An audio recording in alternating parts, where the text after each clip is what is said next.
everyone. How's it going? Hope you're all doing really well.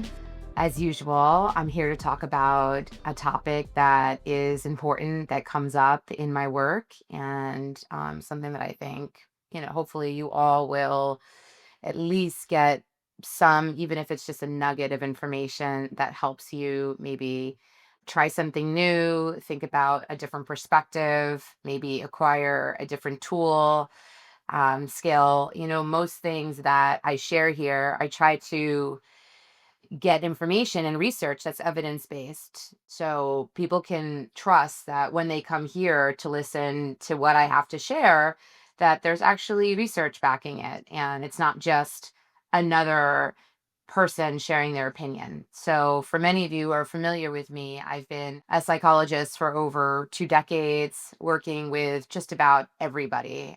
I work in the heterosexual world, I work in the LGBTQ plus world, and I've worked with children, adults, families, singles, couples. And now in my career, I focus primarily with working with couples who are maybe struggling in their ability to stay connected. Maybe they need to reignite a spark, and maybe they're needing to learn new communication skills. And the skills that they learned in their previous relationships or even in childhood aren't working for them today. So, I also work with a lot of singles who want to break patterns of behavior and want to date smarter and be more successful when they're selecting a partner. And I love all the work that I focus on. I love it all. And this is something where I show up here for you all weekly. It's something I look forward to and something that me and my team think about thoughtfully. So if you have any topics that you would like me to expand on or actually research and even, share my own, like not just the research that we find, like I do, but also some of my own opinions about it, feel free to ask.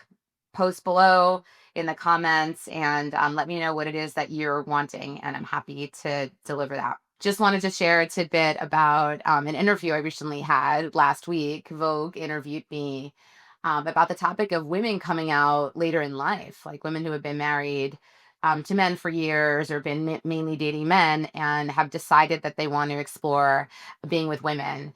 And they're asking, like, what are my thoughts about it, since I'm immersed as a not just as a clinical psychologist and a board certified sex therapist, but also the CEO of Little Gay Book Matchmaking, which is a large national matchmaking firm that focuses on matching queer folks.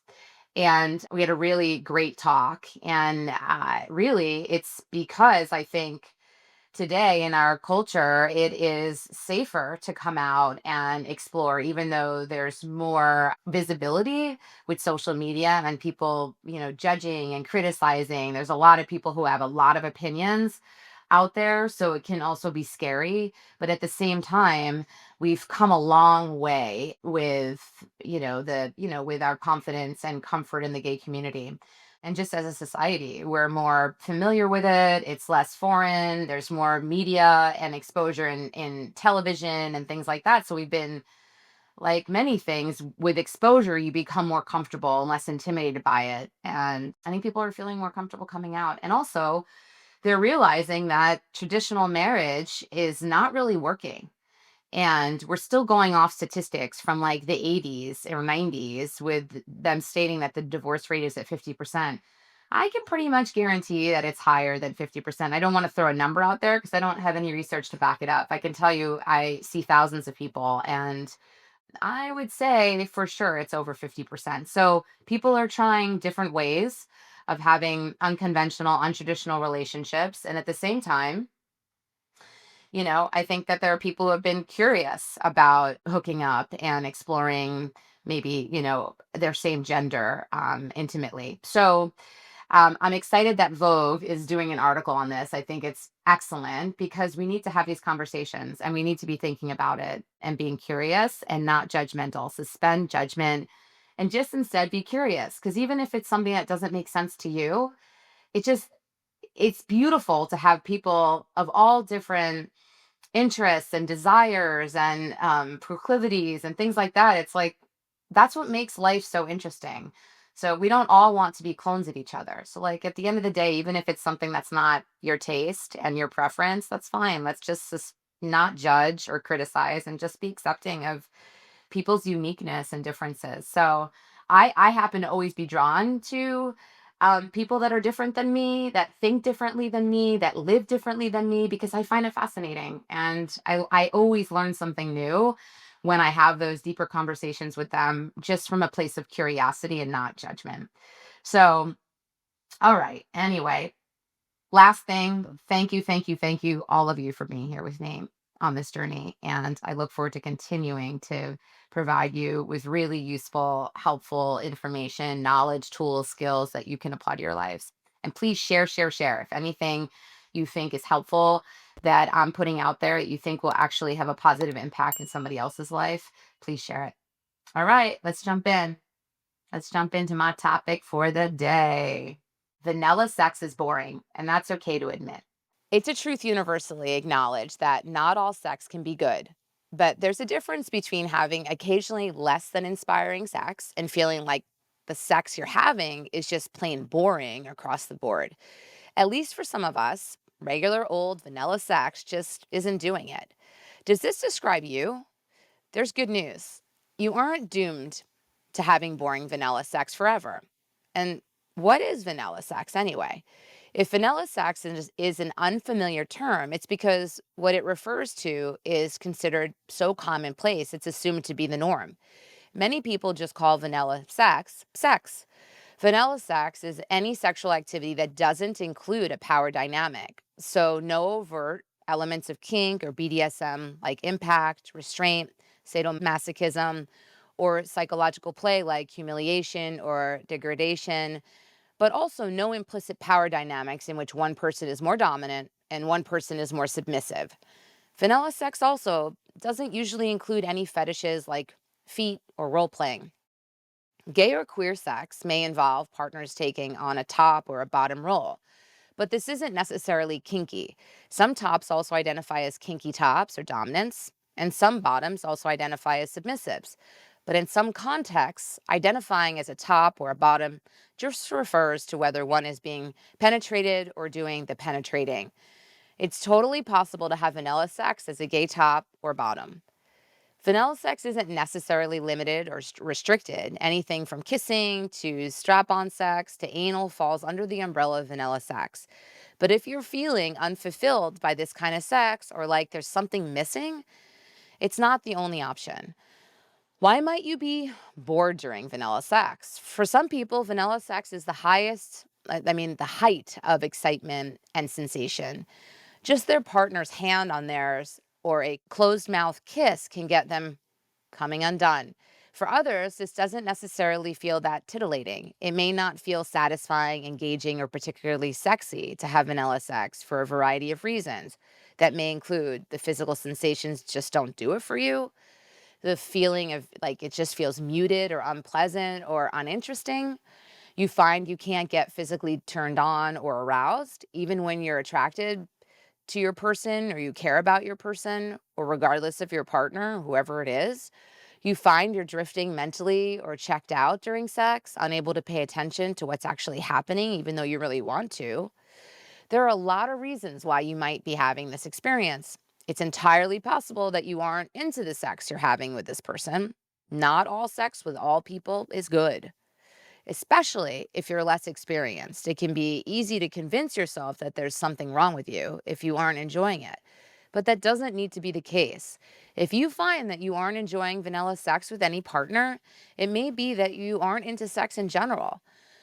You may find looking into asexuality affirming, which I've talked about previously, so feel free to look back in my previous vlogs.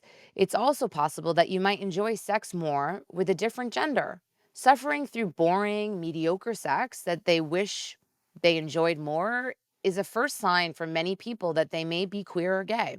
If you ever find yourself accidentally fantasizing about other people or another gender during sex or when you masturbate, this might be a clue. It may also not mean that you are curious about the same gender, right? Like our mind goes places. It's also possible that it's specifically vanilla sex that you're disinterested in, and different kinds of sex might be more appealing for you. Think about this. Do you find yourself wishing vanilla sex was more intense somehow? Fantasize about more extreme activities during sex, like your partner lightly menacing you or holding your partner down by the wrists? Wish you had more intense sensations or find yourself always wanting more stimulation? Daydreaming about complex scenarios surrounding sexual encounters, maybe as part of some kind of real life power dynamic, like being a student with a teacher or a boss with their employee? It's possible that you're finding vanilla sex so unfulfilling because you're more drawn to something with a particular edge to it, something with a power dynamic and a kind of intensity of physical sensation that places it under the umbrella of a kind of kink or BDSM. What can you try instead? If this sounds intriguing to you, it's worth exploring. You deserve a sex life that's rich, fulfilling, and intensely pleasurable. If you're bored by the vanilla sex you're having, you don't have to continue having this kind of sex. To explore whether something else might be a good fit for you, I want to suggest that you try exploring porn, either video, content, audio content, or written erotica that explores power dynamics in some way. Notice what you feel drawn to and what feels challenging or off putting. See if there are patterns or trends of any kind in what you like. Pay attention to your fantasies. What does your mind wander towards when you masturbate or think through the type of sex you'd like to have? Are there specific dynamics or scenarios that feel consistent? Do you fantasize about a specific type of person or way of being treated or of feeling particularly powerful or powerless? Reading about sex and sexuality, from asexuality to hardcore BDSM. The ways that people relate to sex or don't vary much more widely than many of us are ever taught. Learning more about the wide range of sexual expression and how it feels to different people may help contextualize some of what you feel or would like to feel. Sexuality is an almost infinite spectrum, like most things in life, right? There's a spectrum, even though us humans like to think about it very linear and black and white. It's not surprising that having a specific kind of sex doesn't do it for everyone. Just like eating the exact same meals or watching the exact same TV show wouldn't make everyone happy. Try to embrace this fact with the spirit of exploration and compassion and curiosity. There's so many kinds of connection and sex out there that feels good, and you have complete freedom to find them out, try them out, explore. So don't feel stuck by society's rules and the constriction that it places on us. We can certainly explore, and I encourage you to do that with curiosity, without judgment. And then I want to hear about it. Share it with us. Thanks everyone for tuning in.